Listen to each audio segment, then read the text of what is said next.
Hmm.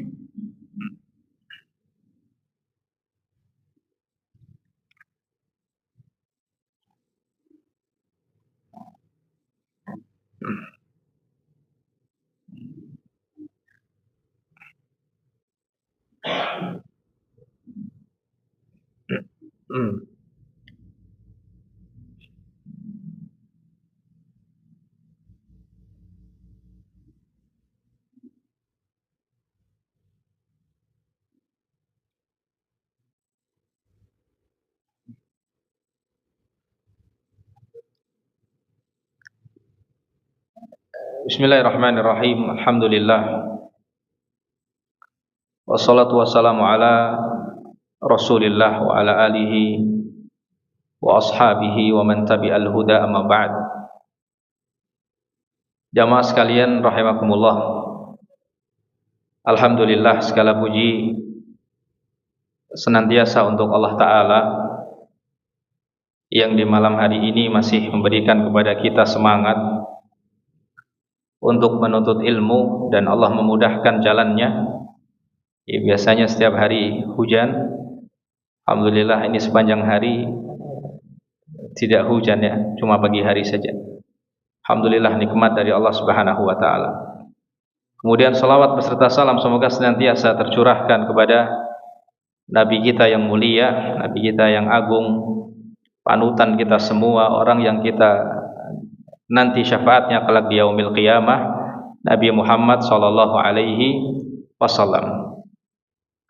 Ikhwatal iman rahimakumullah, jamaah sekalian, semoga Allah merahmati antum semua. Di kesempatan yang berbahagia ini kita masih membahas kitab yang sangat penting mensarah atau menjelaskan tentang rukun iman, yang mana di kesempatan yang mulia ini kita akan membahas rukun iman yang terakhir, yaitu al-imanu bil qadari khairihi wa syarrihi, beriman kepada takdir yang baik maupun yang buruk. Sebenarnya berbicara tentang takdir itu tidak dianjurkan terlalu lebar, luas. Cukup kita mengetahui kemudian kita imani, sudah. Terkadang kalau kita terlalu luas membahas akan menyebabkan orang ragu dan semisalnya. Hal itu disebutkan dalam riwayat, fa idza dzukiral qadar fa'amsiku. Kalau disebutkan takdir, fa'amsiku, jangan terlalu panjang ya untuk dibahas dan semisalnya. Tapi insya Allah kita akan membahas perkara yang penting yang harus kita ketahui agar kita tidak salah kaprah ketika memahami takdir. Ya, sebagaimana sebagian orang salah memahami tentang takdir. Baik jamaah sekalian rahimakumullah, kita baca perkataan beliau Syekh Utsaimin rahimahullahu taala. Al-imanu bil qadar, beriman kepada takdir. Qadar menggunakan fathah. Al-qadar bi fathid dal, kata beliau, qadar menggunakan fathah artinya takdirullahi ta'ala lil kainat, yaitu takdir Allah Subhanahu wa taala kepada seluruh alam semesta. Seluruh alam semesta. Hasba ma sabaqa bihi ilmuhu, yang sesuai dengan ilmu Allah, waqtadathu hikmatuhu, dan sesuai dengan hikmah Allah. Berarti intinya segala sesuatu yang Allah ciptakan itu Allah mengetahui, dan segala sesuatu yang Allah ciptakan, baik yang baik ataupun yang buruk, itu ada hikmahnya. Nah, al-imanu bil qadari yatadammanu arba'ata umur. Perkara penting, beriman kepada takdir maka wajib mengimani 4 perkara. Nih, kalau antum beriman kepada takdir, maka antum harus mengimani berapa perkara? 4 perkara.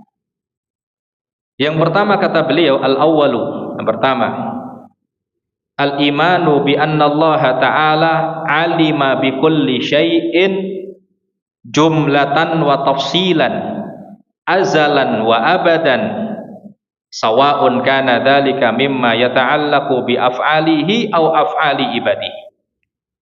Yang pertama kata Syekh Utsaimin, kalau kita beriman kepada takdir, yang pertama harus kita imani, kita harus mengimani bahwasanya Allah mengetahui segala sesuatu yang Allah takdirkan. Kalau Allah mentakdirkan, berarti Allah mengetahui atau tidak?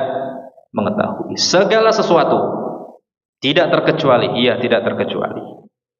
Jumlatan wa tafsilan, Allah mengetahui segala sesuatu secara global, wa tafsilan, dan terperinci. Allah tahu. Mungkin kalau manusia hanya mengetahui makhluk Allah secara global. Di bumi ada manusia, global. Berapa jumlahnya? Tidak tahu. Ya, di bumi ada hewan, berapa jumlahnya? Tidak tahu. Ya atau tidak? Ya. Saya tantang orang yang paling cerdas di muka bumi ini, ya, suruh menghitung seluruh jumlah ikan saja, bukan spesies ya, tapi seluruh jumlah ikan, dia nggak akan tahu, nggak bisa memastikan. Tapi Allah Subhanahu Wa Taala mengetahui atau tidak? Mengetahui. Ini yang harus kita yakini pertama. Kalau kita beriman kepada takdir, maka kita harus meyakini segala yang Allah takdirkan, segala sesuatu itu Allah mengetahuinya. Jumlatan secara global, wa tafsilan, dan secara perinci. Azalan wa abadan, Allah mengetahui yang telah lalu. Azalan itu artinya yang telah lalu, yang berlalu. Berarti Allah mengetahui segala kejadian yang terjadi di zaman Nabi Adam. Ya atau tidak?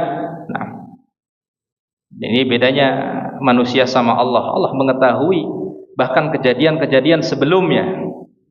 Mungkin manusia hanya ingat kejadian 1 tahun sebelumnya, 2 tahun, ya pol-polnya 10 tahun sebelumnya. Setelah itu sudah lupa. Tapi Allah Subhanahu Wa Taala mengetahui segala sesuatu azalan, ya, yang telah berlalu, wa abadan, dan yang akan datang baru. Ya, Allah mengetahui segala sesuatu yang telah berlalu, dan yang akan datang, dan yang sedang terjadi. Ya, dan yang sedang terjadi.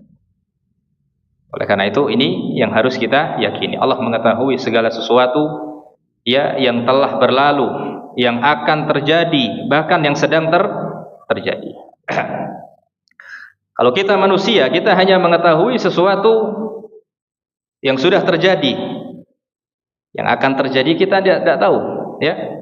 Nggak tahu besok apakah kita masih hidup, apakah besok kita masih bisa pergi ke masjid, apakah besok kita masih bisa mengantar anak kita sekolah, nggak tahu. Tapi Allah Subhanahu Wa Taala sudah tahu, karena Allah yang mentakdirkan semua itu. Ini yang pertama yang harus kita yakini. Baik, kemudian yang kedua, kata Syekh Utsaimin rahimahullahu taala, kalau kita beriman kepada takdir, kita juga harus mengimani yang kedua ini. Al-imanu bi annallaha kataba dzalika fil lauhil mahfuz. Kita harus meyakini bahwasanya segala sesuatu yang Allah Subhanahu Wa Taala takdirkan itu sudah tertulis di lauhul mahfuz. Sudah tertulis di lauhul mahfuz. Taib, kemudian beliau mengatakan wa fi hadzainil amrayni yaqulullah ta'ala. Dalilnya apa? Allah Subhanahu Wa Taala berfirman, alam ta'lam annallaha ya'lamu ma fis samai wal ard, inna dzalika fi kitabin, inna dzalika 'ala Allahi yasir. Tidakkah kalian mengetahui bahwasanya Allah mengetahui segala sesuatu yang ada di langit dan di bumi? Allah mengetahui segala sesuatu yang ada di langit dan di bumi. Ini dalil keimanan yang berapa tadi? Yang pertama, kita katakan kalau kita beriman kepada takdir, kita harus meyakini Allah mengetahui segala sesuatu secara global atau secara terperinci, yang sudah berlalu atau yang akan datang, bahkan sedang berjalan, sedang terjadi. Baik. Kemudian di ayat selanjutnya, ini dalil keyakinan yang kedua. Allah mengatakan inna dzalika fi kitab. Semua itu sudah tertuliskan di mana? kitab. Kitab di sini maksudnya apa? Lauhul Mahfuz. Semua. Hari ini kita kajian di Masjid Petarukan, yang datang sekian, semua sudah tertuliskan di Lauhul Mahfuz. Allah sudah mengetahui. Inna dzalika fi kitab, inna dzalika 'ala Allahi yasir. Semua itu bagi Allah itu mudah. Ya, karena Allah pencipta, mudah bagi Allah menulis seluruh takdir makhluk. Itu sangat mudah bagi Allah Subhanahu wa taala. Itu dalil dari Al-Qur'an. Adapun dalil dari hadis Nabi sallallahu alaihi wasallam, wa fi sahihi Muslim, kata beliau, dari riwayat Imam Muslim yang sahih, an Abdullah bin Amr ibn As, dari Abdullah ibn Amr bin As radhiyallahu anhuma, qala sami'tu Rasulullah sallallahu alaihi wasallam yaqul, aku mendengar Rasulullah bersabda, kataballahu maqadiral khalaiqi qabla an yakhluqas samawati wal arda bi 50 alfi sanah. Rasulullah mengatakan Allah telah menulis seluruh takdir makhluk seluruhnya qabla an yakhluqas samawati wal ard, bahkan sebelum Allah menciptakan langit dan sebelum Allah menciptakan bumi, bi 50 alfa sanah, 50.000 tahun sebelumnya. Kita kajian di sini, Pak, sudah ditulis sama Allah 50.000 tahun sebelumnya, sebelum Allah menciptakan langit dan bumi. Ya, sebelum Allah menciptakan langit dan bumi. Ini dalil bahwasanya, ya, di antara keimanan yang kedua, kalau kita beriman kepada takdir, maka kita harus mengimani segala sesuatu yang Allah takdirkan sudah tertulis di Lauhul Mahfuz. Di antara dalil yang lain yang menyebutkan, ya, bahwasanya Allah Subhanahu wa taala sudah mentakdirkan segala sesuatu, bahkan sudah Allah tulis di Lauhul Mahfuz. Dalil yang sahih, Nabi sallallahu alaihi wasallam pernah mengatakan, awwalu khalqin khalaqallahu ta'ala al-qalam. Makhluk yang paling pertama kali Allah ciptakan adalah apa? Qalam. Qalam itu apa? Pena. Kemudian kata Rasulullah, ya, qalam ini diperintah sama Allah Subhanahu wa taala, uktub maqadiral khalaiq. Wahai pena, tulislah seluruh takdir makhluk, ditulis sama pena seluruhnya. Ya, di tahun sekian-sekian akan lahir si fulan. Si fulan akan menjadi, ya, laki-laki muslim, meninggal dunia dalam keadaan muslim. Semua sudah ditulis sama Allah Subhanahu wa taala. Baik, kemudian jamaah sekalian rahimani wa rahimakumullah, keyakinan yang ketiga. Kalau kita beriman kepada takdir, kita harus meyakini berapa perkara tadi jamaah? 4 perkara. Ini yang ketiga.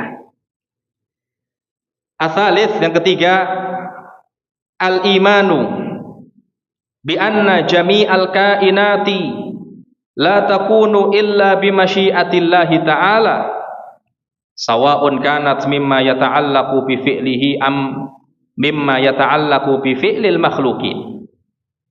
Yang ketiga adalah kita harus mengimani segala makhluk yang ada di muka bumi ini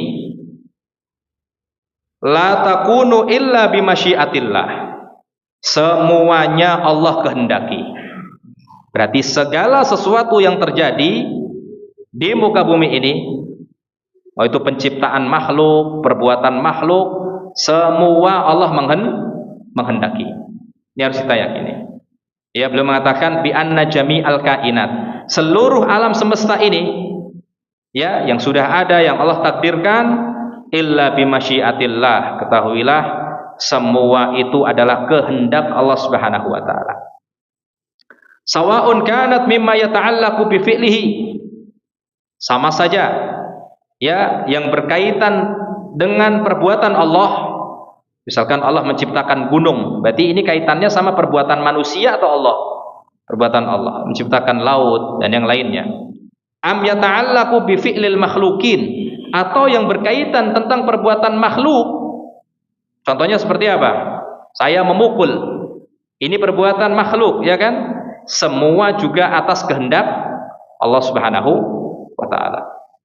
Ini yang harus kita yakini. Berarti segala sesuatu ya yang terjadi, yang Allah takdirkan, itu berarti Allah menghendaki. Dalilnya mana?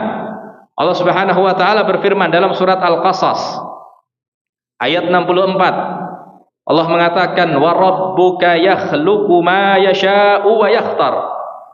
Dan Tuhanmu menciptakan apa saja yang Dia kehendaki. Lihat. Ya, Allah mengatakan Allah menciptakan apa saja yang Allah kehendaki. Berarti yang diciptakan Allah berarti dikehendaki sama Allah Subhanahu wa taala. Wa qala wa yaf'alu Allahu ma yasha. Allah ya melakukan sesuatu yang Allah kehendaki. Surat Ibrahim ayat 27. Dalam ayat yang lain, huwallazi yusawwirukum fil arhami kaifa yasha. Dialah Allah yang membentuk kalian, membuat kalian, membentuk kalian fil arham, di rahim ibu kalian. Kita terbentuk di rahim ibu kita. Allah yang membentuk. Yang tadinya dari segumpal air mani kemudian berubah menjadi segumpal darah, dari segumpal darah menjadi segumpal daging, dari segumpal daging fakhalaqna idhaman, kata Allah Subhanahu wa taala, kami ciptakan tulang, fakasawnal idhama lahma, kemudian di dalam tulang tersebut ya kami tutup dengan daging, ya kemudian kami tiupkan ruh. Ya, Allah mengatakan di sini Allah yang membentuk kalian di rahim-rahim ibu kalian kaifa yasha, yang mana Allah menghendaki hal tersebut. Berarti Allah menghendaki atau tidak? Allah menghendaki. Surat Al-Imran ayat 6. Wa qala ta'ala fi ma yata'allaqu bi fi'lil makhluqin. Kemudian Allah berfirman tentang perbuatan yang dilakukan oleh makhluk. Itu pun Allah kehendaki, Allah yang menghendaki. Walau sya'allahu lasallatahum 'alaikum falaqatalukum. Jika bukan dikarenakan Allah menghendaki, lasallatuhum alaikum, Allah akan memberikan kekuatan kepada mereka orang-orang kafir, falaqatalukum, maka orang-orang kafir akan memerangi kalian atau akan membunuh kalian. Saksi pembahasannya walau sya'allah, jika bukan karena kehendak Allah Subhanahu wa taala. Berarti Allah menghendaki hal tersebut. Tapi kemudian yang keempat, saya ulangi biar ingat. Yang pertama apa jamaah? Kita harus meyakini bahwasanya segala sesuatu yang Allah takdirkan Allah mengetahuinya. Yang kedua, kita harus meyakini segala sesuatu yang Allah takdirkan sudah Allah tulis di Lauhul Mahfuz. Yang ketiga, kita harus meyakini segala ya sesuatu yang ada di alam semesta ini ada dikarenakan kehendak Allah Subhanahu wa taala. Ar-rabi', kemudian yang keempat. Yang keempat, yang terakhir, al-imanu bi anna jami'al kainati makhluqatun lillahi ta'ala bidawatiha. Segala sesuatu yang ada di alam semesta ini semuanya adalah makhluk Allah Subhanahu wa taala. Segala sesuatu yang ada di alam semesta ini semuanya makhluqatun lillah, itu makhluk milik siapa? Allah Subhanahu wa taala. Paham? Berarti Allah yang memiliki pengaruh di situ. Bidawatiha, zatnya, wasifatiha, dan sifatnya, waharokatiha. Bahkan pergerakan manusia itu Allah yang menciptakan. Yang keempat ini bisa ditulis seperti ini. Kita harus meyakini segala sesuatu yang terjadi di alam semesta ini makhluqatun lillahi ta'ala. Ya, makhluqatun lillahi ta'ala. Yang menciptakan siapa? Allah Subhanahu wa ta'ala. Itu saja seperti itu. Saya ulangi, kita harus meyakini segala sesuatu yang terjadi di muka bumi ini semuanya diciptakan oleh Allah Subhanahu wa ta'ala. Semuanya yang berkaitan tentang zat, seperti adanya kita. Adanya kita di muka bumi ini berarti zat atau tidak? Zat. Sifat-sifatnya, ya kita punya mata, yang ngasih siapa? Allah, telinga, hidung, semuanya, kaki, tangan. Wa harakatiha, bahkan kata Syekh Utsaimin, pergerakan kita. Ya, saya mengangkat tangan saya ke atas, kemudian saya turunkan ke bawah. Itu yang menciptakan siapa? Allah. Yang menciptakan pergerakan kita semuanya siapa? Allah Subhanahu wa taala. Ini yang keempat. Dalilnya mana? Allah Subhanahu wa taala berfirman, Allahu khaliqu kulli syai'in wa huwa ala kulli syai'in wakil. Allah lah yang menciptakan segala sesuatu. Kul di sini artinya apa? Seluruhnya, masuk di dalamnya adanya kita, bahkan pergerakan kita. Yang menciptakan siapa? Allah Subhanahu wa taala. Wa huwa ala kulli syai'in wakil. Allah ya maha mampu atas segala sesuatu. Di ayat yang lain ini lebih jelas lagi, spesifik. Bahkan Allah mengatakan pergerakan kita juga yang menciptakan siapa? Allah taala. Allah mengatakan wa khalaqa kulla syai'in wallahu khalaqakum wa ma ta'malun. Allah yang menciptakan kalian wahai manusia, wa ma ta'malun, dan Allah yang menciptakan perbuatan kalian. Baik.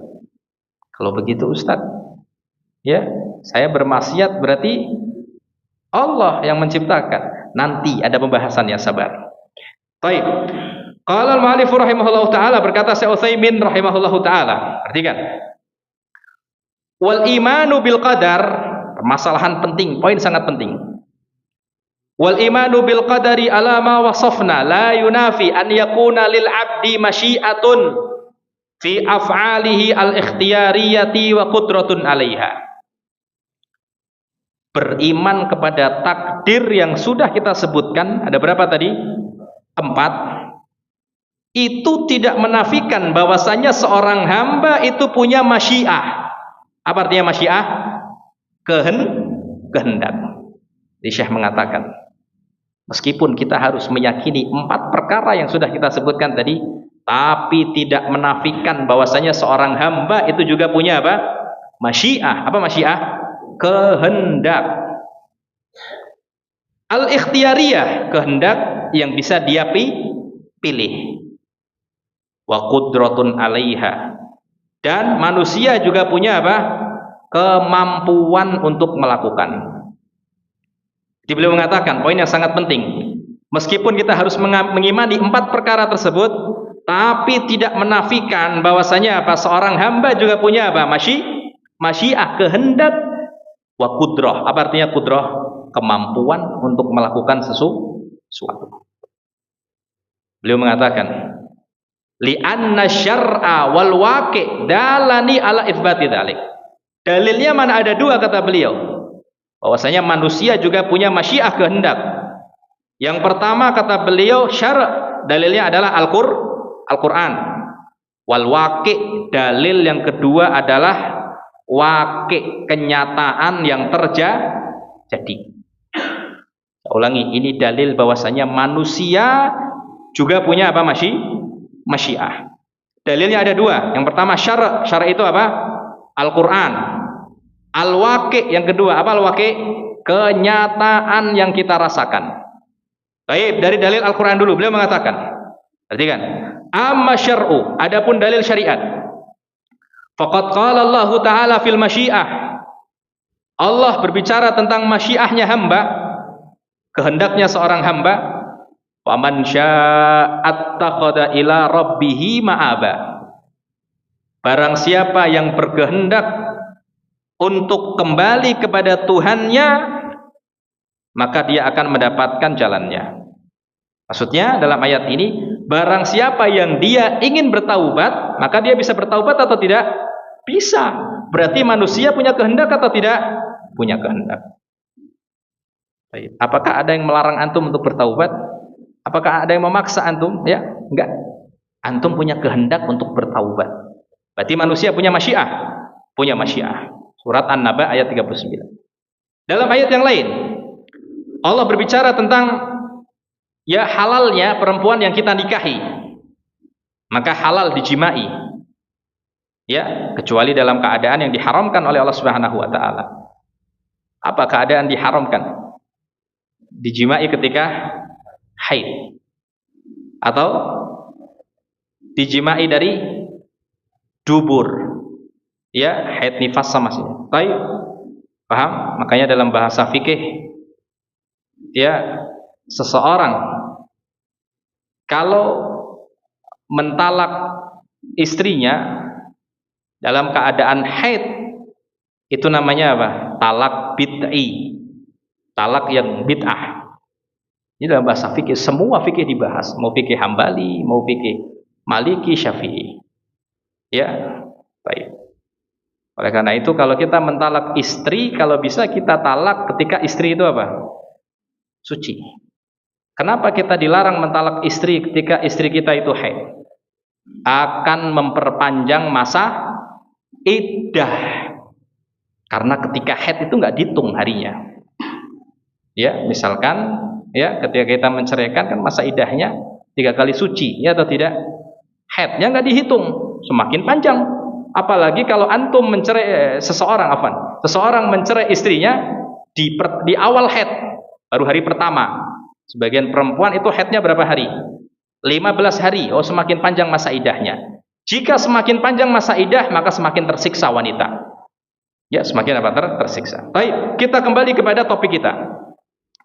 Baik, di antara dalil yang kedua bahwasanya manusia punya masyiah, Allah mengatakan tentang bolehnya menjimai perempuan, ya, fa'tu harthakum anna syi'tum. Datangilah ladang-ladang kalian. Ladang-ladang kalian maksudnya apa? Istri-istri kalian. Anna syi'tum, bagaimanapun kalian kehendaki. Sebagaimanapun caranya, ya. Bagaimanapun kaifiyahnya. Tapi dengan syarat tidak melanggar apa? Keharaman. Saksi pembahasan kita, Allah mengatakan anna syi'tum, sesuai yang kalian kehendaki. Berarti manusia punya kehendak atau tidak? Manusia punya kehendak. Baik. Surat Al-Baqarah ayat 223. Baik, itu tentang masyiah, kehendak. Manusia punya kehendak. Wa qala fil qudrah, manusia juga punya qudrah. Apa qudrah? Kekuatan. Kalau punya kehendak tapi nggak punya kekuatan, bisa nggak melakukan? Nggak bisa. Ya. Seperti orang yang dia bercita-cita ingin menjadi presiden, tapi sekolahnya tidak lulus SD. Mungkin hari ini bisa ya. Hari ini bisa jadi presiden tanpa lulus SD. Wallahu a'lam bishawab. Saya nggak tahu ya bagaimana yang harus diserahkan ketika kita mencalon jadi presiden. Ya, barangkali di antara antum yang ada mau mencalon, biar pertaruhkan lebih maju ini. Jadi istana ini nanti. Baik. Qala al-mu'allif rahimahullah taala, berkata penulis, berbicara tentang manusia juga punya kudrah, kekuasaan. Fattaqullaha mastata'tum, punya kemampuan, punya kekuatan. Allah mengatakan dalam surat At-Taghabun, fattaqullah, bertakwalah kepada Allah Subhanahu wa taala mastata'tum, semampu kalian. Berarti kita punya kemampuan enggak? Punya kemampuan, kudrah. Fattaqullaha mastata'tum, beribadalah kepada Allah semampu kalian. Bertakwa kepada Allah semampu kalian. Baik. Di antara dalil yang lain, waqala, Allah berfirman, la yukallifullahu nafsan illa wus'aha. Allah tidak akan membebani seseorang kecuali sesuai kemampuannya. Allah mengatakan manusia punya kemampuan. Laha ma kasabat, dia akan mendapatkan pahala atas apa yang dia usahakan. Wa 'alaiha maktasabat, dan dia akan mendapat dosa atas dosa yang dia lakukan, akan mendapatkan balasan atas dosa yang dia lakukan. Taib, itu dalil dari Al-Qur'an bahwasanya manusia punya masyiah, kehendak. Manusia juga punya apa? Qudrah, kemampuan atau kekuatan. Wa amal waqi', kenyataan yang terjadi. Dalil yang kedua apa? Waqi'. Apa itu waqi'? Kenyataan, realita yang terjadi. Kita sama-sama merasakan kita punya masyiah, kita juga punya apa? Qudrah. Antum kalau nggak punya masyiah, nggak punya qudrah, antum nggak bisa kesini. Ditahan sama Allah Subhanahu wa ta'ala. Paham atau tidak? Tapi perhatikan. Wa amal waqi', adapun ya dalil secara realita, fa inna kulla insanin Sesungguhnya setiap manusia, kata beliau, ya'lam anna lahu masyiatan wa qudratan. Masing-masing manusia mengetahui dia punya kehendak, wa qudratan, dia juga punya apa? Kemampuan. Bihima yaf'al, dengan kehendak dan dengan kemampuan dia bisa melakukan sesuatu. Wa bihima yatruk, dan dia juga bisa meninggalkan sesuatu. Paham? Wa yufarriqu baina ma yaqa'u bi iradatihi. Tapi perhatikan, kata Syekh, ada ya sesuatu yang tidak bisa kita menghindar darinya. Bahkan kita tidak mampu menahannya. Ada sesuatu yang dia bisa kita hindari. Contoh misalkan sesuatu yang tidak bisa kita hindari. Irtiash. Irtias itu artinya menggigil. Baik, menggigil itu antum bisa nggak menghindar dari menggigil? Antum tahu menggigil? Tiba-tiba badan apa? Bergetar. Ini tiba-tiba atau sesuai kehendak antum? Sesuai kehendak antum atau enggak ini? Tiba-tiba. Berarti ada sifatnya ya, sesuatu yang tidak bisa kita tolak. Seperti apa? Irtiash. Takut misalkan, rasa takut. Rasa takut itu bisa kita kendalikan atau tidak? Tidak bisa. Antum tiba-tiba masuk masjid dikageti sama orang, langsung kaget, ya, spontan.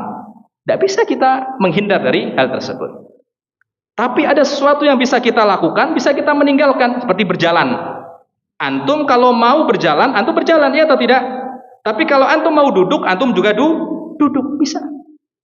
Nah, dan manusia memahami itu semua secara waqi' atau secara realita. Antum merasakan bahwasanya antum punya masyiah, punya kehendak, antum juga punya qudrah, kemampuan. Kita semua sepakat. Ya, kita semua sepakat. Buktinya apa? Antum kalau haus, otomatis antum akan memiliki kehendak untuk apa? Minum. Kemudian qudrah antum, kaki antum, ya, mulai berjalan untuk mencari apa? Minum. Itulah yang kita rasakan setiap hari. Antum kalau mau datang ke masjid, antum punya masyiah, kehendak, oh saya nanti mau ke masjid. Kemudian qudrah antum yang membawa antum, ya kan? Kaki antum berjalan, kemudian antum sampai apa? Ke masjid. Semua sepakat, bahkan kita merasakan manusia punya masyiah dan manusia juga apa? Punya qudrah. Perhatikan, poin sangat penting. Lakin, akan tapi, masyiatul abdi wa qudratihi waqi'atani bi masyiatillah. Akan tapi ya, kehendaknya seorang hamba dan juga kemampuan seorang hamba waqi'atani bi masyiatillah, itu dibawa kehendak Allah Subhanahu wa taala. Bingung antum? Makanya saya dari awal sudah mengatakan apa? Imani, ya antum ketahui, kemudian apa? Imani. Sudah selesai. Usah tanya-tanya lagi. Baik, paham? Makanya nggak ada sesi pertanyaan tentang pelajaran takdir ini. Baik, paham? Baik, intinya kita paham. Manusia punya kehendak, manusia punya apa? Qudrah. Akan tapi kehendak sama qudrahnya manusia itu dibawa kehendak Allah Subhanahu wa taala. Dalilnya mana? Allah mengatakan, liman syaa minkum an yastaqim. Barang siapa seorang manusia yang dia berkehendak ingin istiqamah, maka dia bisa istiqamah. Berarti Allah mengatakan, Allah mengatakan di sini, orang yang ingin istiqamah, kalau dia serius, dia bisa istiqamah enggak? Bisa, yastaqim. Wa ma tasyauna illa ayyasha Allahu rabbul alamin. Tapi apa yang kalian kehendaki wahai manusia seluruhnya, illa an yasha Allahu rabbul alamin. Semuanya itu sesuai dengan kehendak Allah Subhanahu wa taala yang Maha Rabbul Alamin, yang memiliki alam semesta ini. Baik. Surat At-Takwir ayat 28 sampai 29. Baik, permasalahan penting selanjutnya. Wal imanu bil qadari ala ma wasafna la yamnahul abda hujjatan ala ma taraka minal wajibat au fa'ala minal ma'asi. Masalah penting. Beriman kepada takdir yang sudah kita sebutkan tadi, syarat-syaratnya tadi ada 4. maka tidak membolehkan seseorang untuk berhujah. Apa itu berhujah? Berdalil dengan takdir ketika dia meninggalkan kewajiban atau melakukan kemaksiatan. Ada orang mencuri, ketika ditangkap sama warga sekitar, kemudian dia mengatakan, ini semua sudah Allah takdirkan. Bukankah kalian mengimani takdir? Takdir yang keenam apa? Beriman kepada yang takdir yang baik dan yang buruk. Ini yang buruk, kalian harus beriman juga. Lepaskan saya. Berarti dia berhujah dengan takdir atau tidak? Berdalil dengan takdir ketika melakukan kemaksiatan. Ya, orang malas sholat, ya, bapaknya marah-marah. Nak, kamu sudah mondok tapi malas sholat, ya. Ketahuilah, bapak, ya, malasnya saya sholat itu semua dikarenakan takdir Allah Subhanahu wa ta'ala. Boleh nggak seperti itu? Nggak boleh. Kita nggak boleh berhujah dengan takdir ketika meninggalkan kewajiban atau melakukan kemaksiatan atau keharaman. Mana dalilnya? Sangat banyak disebutkan sama beliau. Ini berapa? 1, 2, 3, 4, 5, 6. Ada 6 dalilnya. Dalil yang pertama, firman Allah Subhanahu wa ta'ala. Di dalil yang pertama ini Allah benar-benar melarang orang yang melakukan keharaman atau melakukan kemaksiatan kemudian dia berhujah dengan apa? Takdir. Bahkan Allah menjanjikan, kalau ada orang seperti itu, saya jebloskan langsung ke dalam neraka jahanam. Di peringatan. Jangan sampai bermudah-mudahan dengan takdir melakukan kemaksiatan, malas ibadah, kemudian apa? Hujahnya sama apa? Takdir. Nah, Allah sudah menakdirkan. Apa kata Allah? Allah mengatakan, sayaqulul ladzina asyraku law sya'allahu ma asyrakna. Orang-orang kafir, orang-orang musyrik mengatakan, Allah menceritakan orang-orang musyrik, law sya'allahu ma asyrakna, jika Allah menghendaki kami tidak melakukan kesyirikan. Ini perkataan siapa? Orang-orang musyrik. Orang-orang seperti itu, berhujah dengan takdir. Berarti kalau ada orang sekarang dia berhujah dengan takdir dikarenakan melakukan kemaksiatan, berarti dia meniru orang-orang musyrik zaman dahulu. Orang-orang musyrik, kata Allah Subhanahu wa ta'ala, mereka mengatakan, lau sya'allah ma asyrakna, kalau Allah berkehendak kami tidak menyekutukan Allah. Wala abauna, kalau Allah berkehendak bapak-bapak kami, nenek-nenek moyang kami juga tidak menyekutukan Allah Subhanahu wa ta'ala. Wala haramna min syai', kalau Allah berkehendak kami tidak akan mengharamkan sesuatu. Kadzalika kadzdzabal ladzina min qablihim. Apa kata Allah? Itulah orang-orang yang mendustakan Allah Subhanahu wa ta'ala. Hatta dzaqu ba'sana, sampai-sampai nanti datang kepada mereka ba'sana. Ba'sana itu adalah apa? Azab kami. Qul hal indakum min ilmin fatukhrijuhu lana. Apakah kalian punya ilmu? Keluarkan ilmu itu kepada aku, kata Allah Subhanahu wa ta'ala. In tattabi'una ila dhann, yang kalian katakan hanya prasangka semata. In antum illa takhrusun, ya, sesungguhnya kalian adalah orang yang hanya mengira-ngira. Ini bantahan telak dari Allah Subhanahu wa ta'ala. Bahkan Allah langsung janjikan, orang yang suka berbuat kemaksiatan kemudian hujahnya dengan takdir, justru daku ba'sana, Allah akan memberikan azab kepada dia. Jangan main-main. Ya, jangan main-main. Dalil yang pertama. Dalil yang pertama, Allah melarang orang melakukan kemaksiatan kemudian berhujah dengan takdir. Jelas. Ayatnya surat Al-An'am ayat 148. Baik. Kemudian yang kedua, atsani. Qauluhu ta'ala, firman Allah Subhanahu wa ta'ala, rusulan mubashshirina wa mundhirina lialla yakuna lin-nasi 'alallahi hujjatun ba'dar rusul wa kana Allahu 'azizan hakima. Para rasul yang mereka membawa kabar gembira, wa mundhirin, yang mereka memberi peringatan. Tujuannya untuk apa? Lialla yakuna lin-nasi 'alallahi hujjah, agar manusia ketika di akhirat tidak ada hujjah lagi, alasan ketika melakukan kemaksiatan. Ba'dar rusul, setelah rasul diutus. Berarti ketika rasul sudah diutus, ada alasan lagi enggak? Saya bermaksiat karena ini, atau saya bermaksiat karena takdir? Enggak ada. Lalu apa manfaatnya diutus rasul? Kalau setiap orang bermaksiat kemudian berhujah dengan apa? takdir nggak ada manfaatnya. Nggak ada manfaatnya diutus Rasul. Sedangkan kata Allah Subhanahu wa taala, di antara sebab Allah mengutus Rasul agar manusia tidak punya hujah lagi. Apa itu hujah? Alasan ketika mereka meninggalkan kewajiban atau melanggar keharaman, agar tidak ada alasan lagi. Kenapa? Karena semua sudah dijelaskan sama Rasul. Wa kana Allahu azizan hakima. Allah Subhanahu wa taala Maha mulia dan maha bijaksana. Surat An-Nisa ayat 165. Nah, walau kana al-qadar hujjatan lil mukhalifin, kata Syekh, jika seandainya takdir bisa menjadi hujah, alasan bagi orang yang berbuat maksiat, melakukan keharaman, lam tangtafi bi irsalir rusul, maka tidak ada manfaatnya mengutus Rasul. Ada manfaatnya atau tidak? Nggak ada manfaatnya sama sekali. Sedangkan di antara tujuan diturunkannya Rasul agar manusia tidak punya hujah, alasan lagi ketika mereka berbuat kemaksiatan. Baik. Kemudian yang ketiga, dalil yang ketiga,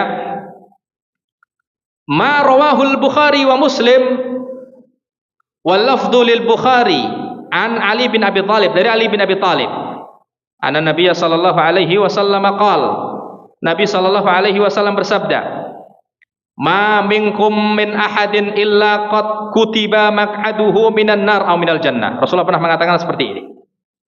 Tidaklah seseorang di antara kalian kecuali tempatnya sudah ditulis sama Allah Subhanahu wa taala, apakah dia ahli surga atau ahli neraka. Para sahabat kemudian heran, kemudian mengatakan, faqala rajulun minal qaum, ada salah seorang sahabat kemudian mengatakan, ala natakil ya Rasulullah, kalau memang sudah ditentukan surga neraka bagi setiap orang, kalau begitu saya tidak mau beramal. Natakil, apa natakil? Saya bersandar dengan takdir saja, nggak mau beramal. Itu artinya itikal. Qala, akan tapi Rasulullah malah melarang. Rasulullah kemudian mengatakan, la, jangan seperti itu. I'malu fakullun muyassarun. Beramalah, karena setiap orang pasti akan dimudahkan. Kalau kita beramal soleh, insya Allah dimudahkan nggak jalan kita ke surga? Sudah. Intinya kita apa? Beramal. Kita nggak usah pusing, ya Allah, Imam Ghazali ini apakah ahli surga atau ahli neraka? Nggak usah pusing seperti itu. Yang penting antum apa? Beramal. Ya Allah, pada juri, apakah saya penghuni surga yang engkau tulis di Lauhul Mahfuz sana, ya Allah, apakah saya penghuni surga atau penghuni neraka? Sudah, nggak usah bingung. Yang penting kata Rasulullah apa? Beramal. Setiap orang yang beramal pasti akan dimudahkan jalan. Sudah, beramal saja. Nah, fakulun apa? Muyassar. Baik. Kemudian dalam hadis yang lain, dalam Al-Quran Allah Subhanahu wa taala juga mengatakan, fa amma man a'ta wattaqa, barang siapa yang dia a'ta, suka memberi, berinfak, dermawan, wattaqa, dan bertakwa. Nah, di akhir ayat nanti dia akan masuk ke dalam apa? Surga. Ini menunjukkan bahwa kalau kita beramal, Allah akan mudahkan jalan kita. Sudah, nggak usah bingung tempat kita di surga atau di neraka. Nah, baik, kemudian jamaah sekalian rahimani wa rahimakumullah. Dalil yang keempat, annallaha ta'ala amaral abda wa nahahu wa lam yukallifhu illa ma yastati. Ini penting. Bukti bahwasanya manusia tidak bisa berhujah dengan takdir ketika melakukan kemaksiatan atau meninggalkan kewajiban, salat, puasa. Dalil yang sangat luar biasa. Dalilnya apa? Allah memerintahkan dalam Al-Quran suatu perintah, seperti perintah apa? Salat. Allah juga melarang suatu larangan, seperti larangan apa? Berzina, minum khamr, berjudi. Ketika Allah memerintahkan dan Allah melarang,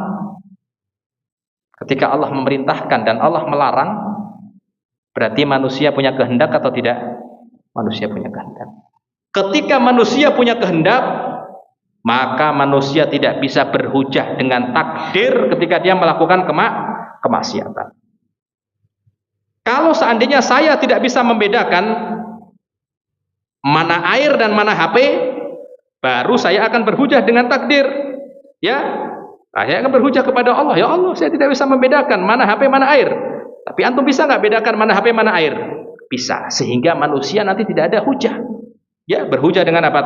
Takdir ketika melakukan kemaksiatan. Buktinya apa? Buktinya Allah memerintahkan dalam Al-Quran, aqimus sholah, dirikanlah apa? Sholat. Nah, ketika Allah memerintahkan kita melakukan perintah sholat, itu bukti bahwasanya manusia juga punya kehendak. Dengan itu manusia tidak bisa berhujah, berdalih, atau memberikan alasan ya ketika dia melakukan keharaman atau meninggalkan kewajiban. Taib, kemudian jamaah sekalian rahimani wa rahimakumullah. Taib. Di antara dalil yang kelima, bahwasanya kita tidak boleh berdalil dengan takdir ketika melakukan kemaksiatan. Sebabnya dikarenakan anna qadarallahi ta'ala sirrun maktum. Karena takdir Allah sifatnya rahasia. Sehingga nggak boleh kita berhujah kemudian Allah nggak adil ya. Saya berbuat kemaksiatan itu karena takdirmu ya Allah. Tidak bisa. Karena takdir itu sifatnya sir, rahasia atau terlihat? Rahasia. Baru jika seandainya kita bisa melihat takdir kita, oh Ustadz Imam, ya hari ini dia akan makan di warung si fulan. Setelah itu nanti dia sholat asar. Ya, setelah itu dia nanti pulang ke rumah, tidur sejenak. Ya, setelah itu misalkan ya dia mendapatkan rezeki 100 juta misalkan. Kalau sudah kelihatan takdir saya dari awal sampai akhir, baru boleh seseorang berhujah dengan takdir. Karena takdirnya sudah jelas kelihatan, iya atau tidak? Atau misalkan takdir yang jelek, misalkan orang bisa melihat, oh hari ini saya terjatuh, ya naik motor jatuh. Setelah itu saya masuk rumah sakit, kemudian dapat rezeki misalkan. Kemudian kena musibah lagi, naik mobil tabrakan. Enggak, tapi manusia tidak melihat, iya atau tidak?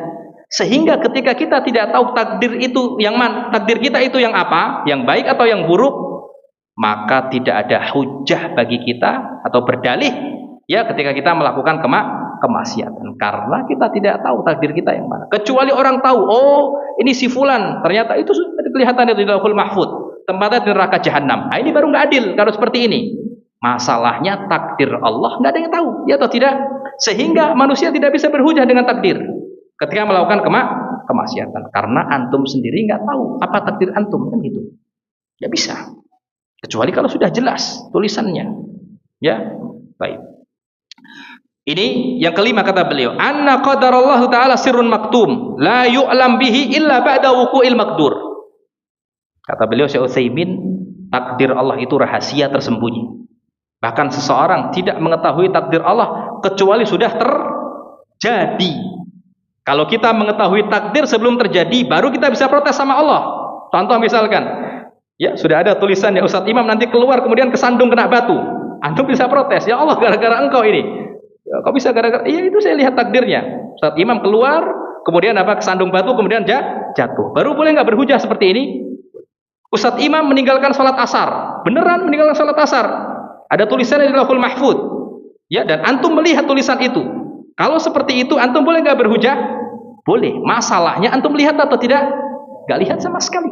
Antum baru tahu ketika sudah terjadi. Maka kalau seperti itu, nggak boleh seseorang kemudian melakukan kemaksiatan, meninggalkan kewajiban, kemudian berhujah dengan apa? Takdir. Bisa dipahami ya? Baik. Sudah masuk waktu, Pak? Baik, tafadhol. Ya.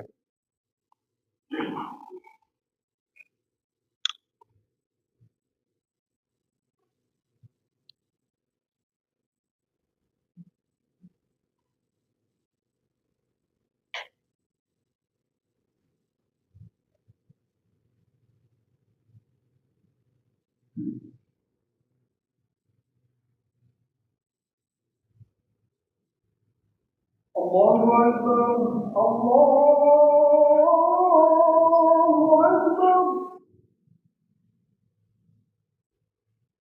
Allahu Akbar, Allahu Akbar.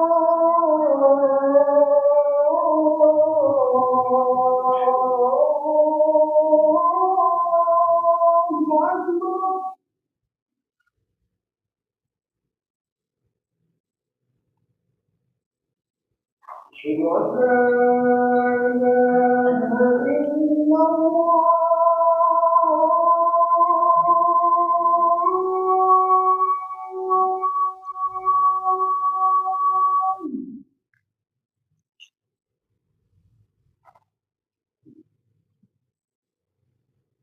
أشهد أن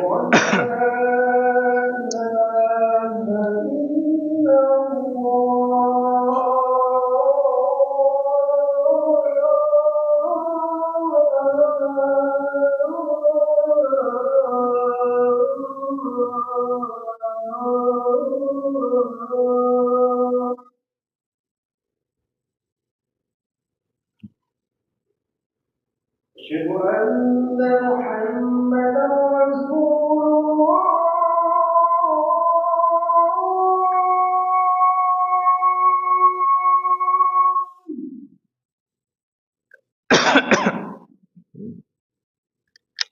أشهد أن محمدا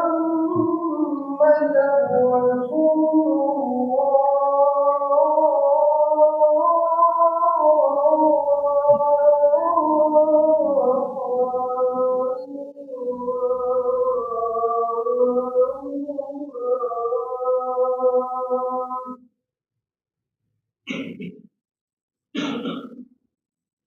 حي على الصلاة.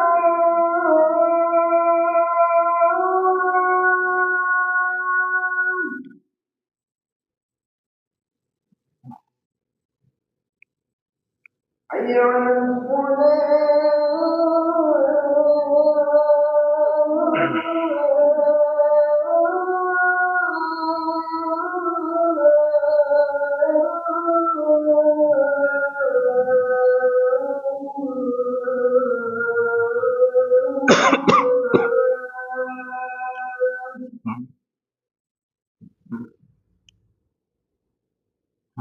حي على الفلاح.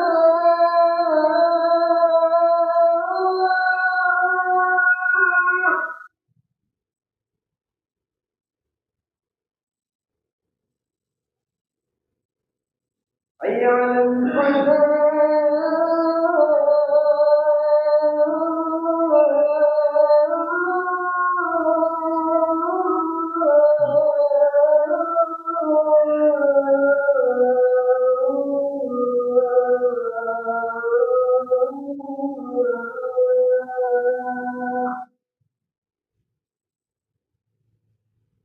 الله أكبر. الله أكبر.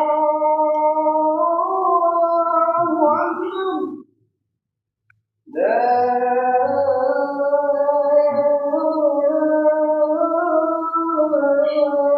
إلا الله.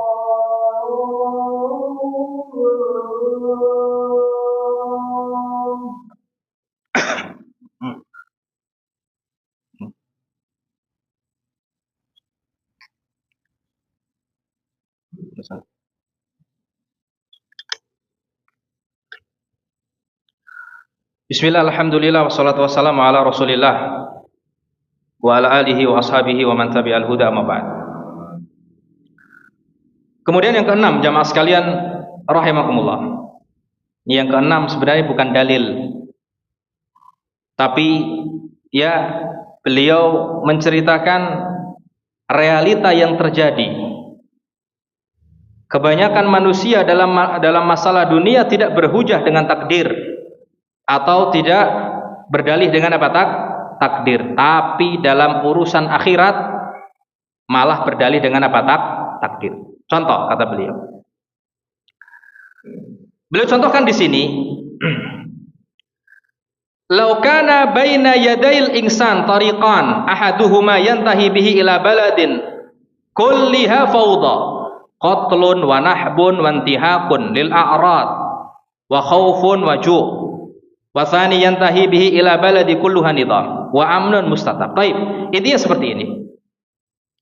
Jika manusia dikasih dua pilihan, ya, kalau dia disuruh memilih dua kampung, kampung yang pertama atau kampung yang A kita katakan, di dalamnya ada perampokan.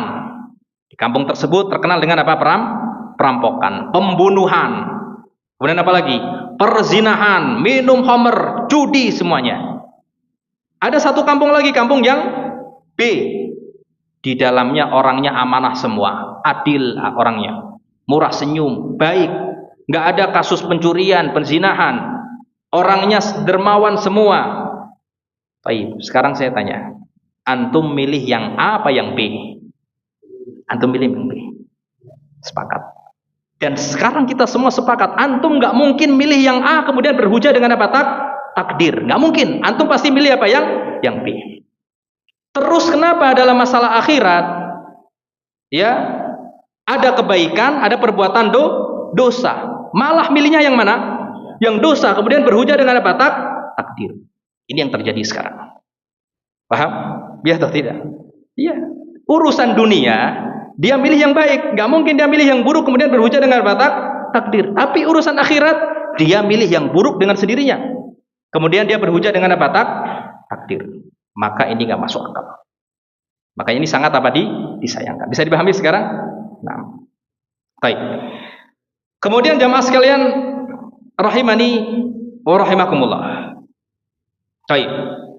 Yang ketujuh juga sebenarnya bukan dalil, tapi ini bantahan atau ya pecutan keras bagi orang yang senang berhujah dengan takdir ketika melakukan keburukan. Bagaimana jika seandainya dia dihadapkan keburukan tersebut? Saya kasih contoh. Ya. Jika ada orang mencuri, kemudian ketika ditangkap, saya katakan tadi dia berhujah dengan apa? Takdir. Pak, mbok yo dimaafkan. Saya akan mencuri karena takdir Allah. Coba dibalik. Rumah dia yang dicuri. Kemudian orang yang mencuri rumah dia kemudian mengatakan apa? Pak, mohon dimaafkan Pak ya. Saya mencuri juga karena takdir apa? Allah. Terima atau tidak? Tidak terima. Bisa dipahami sekarang? Dia mencuri berhujah dengan takdir. Giliran rumahnya kecurian atau dicuri sama orang, orang lain berhujah dengan takdir, terima atau tidak? Tidak terima. Ini menunjukkan bahwasanya apa? Nggak dibenarkan berhujah dengan apa? Takdir, nggak dibenarkan. Contoh lagi misalkan, ada seorang menzinahi anak perempuan. Nggak terima bapaknya, kurang ajar kamu. Kamu menzinahi anak saya. Pak, saya menzinahi anak bapak sudah tuliskan di Lauhul Mahfuz sana. Sudah ditakdirkan sama Allah Subhanahu wa taala. Giliran besoknya anaknya dizinai sama orang, diperkosa sama orang, kemudian orang itu juga mengatakan hal yang sama. Terima atau tidak? Tidak terima. Tidak akan terima. Ya, makanya orang yang berhujah sama takdir itu rusak pemikirannya. Oleh karena itu ada kasus yang sahih disebutkan oleh para ulama. Ada apa namanya? Pencuri di zaman siapa? Umar bin Khattab. Istahaqqal qata' sebutkan dalam riwayat. Dan pencuri tersebut dia mencuri sesuatu yang berhak untuk dipotong. Ada dalam fikih enggak setiap mencuri itu dipotong, ya atau tidak? Ada batasan berapa ratus ribu ya rupiahnya yang dia curi, ya atau tidak? Kalau rupiah. Nah, disebutkan dalam riwayat ada seorang pencuri di zaman sahabat, dia mencuri ya sehingga hukum Islam mengatakan dia potong tangan. Ketika mau dipotong sama Umar Ibn Khattab, dia khalifahnya Umar bin Khattab, orang ini mengatakan apa? Ya Umar, saraqtu biqadarillah. Saya mencuri dikarenakan takdir Allah Subhanahu wa taala. Dibalas kontan sama Umar. Kalau begitu, saya akan potong tanganmu juga dikarenakan takdir dari Allah Subhanahu wa taala. Ya atau tidak? Dia berdalil dengan takdir. Ya kalau begitu saya potong tanganmu juga dikarenakan apa? Takdir dari Allah Subhanahu wa taala. Enggak terima juga akhirnya kan? Enggak terima juga. Ya. Karena itu ya berhujah dengan takdir ketika melakukan kemaksiatan itu tidak dibenarkan sama sekali dengan Islam. Ya, dalilnya sangat banyak tadi. Ya, yang kita sebutkan ada 7 ya, tapi yang 2 yang terakhir itu adalah realita, beliau ceritakan realita yang terjadi terhadap orang-orang yang senantiasa berhujah dengan takdir. Taib jamaah sekalian rahimani wa rahimakumullah, ya tema kajian kita padahal apa? Buah manis beriman dengan takdir. Mau saya sebutkan, tapi waktu sudah habis. Insyaallah kita lanjutkan di pertemuan yang selanjutnya. Ya, insyaallah kita diberikan, semoga Allah berikan kita semua umur panjang, sehat, ya, berkahi umur kita oleh Allah Subhanahu wa taala, sehingga kita bisa tetap thalabul ilm, mengkaji ilmu syar'i, sehingga kita menjadi orang-orang yang beramal dengan ilmu yang tidak sembarangan. Amin ya rabbal alamin. Subhanakallahumma wa bihamdika asyhadu an la ilaha illa anta astaghfiruka wa atubu ilaik. Assalamualaikum warahmatullahi wabarakatuh.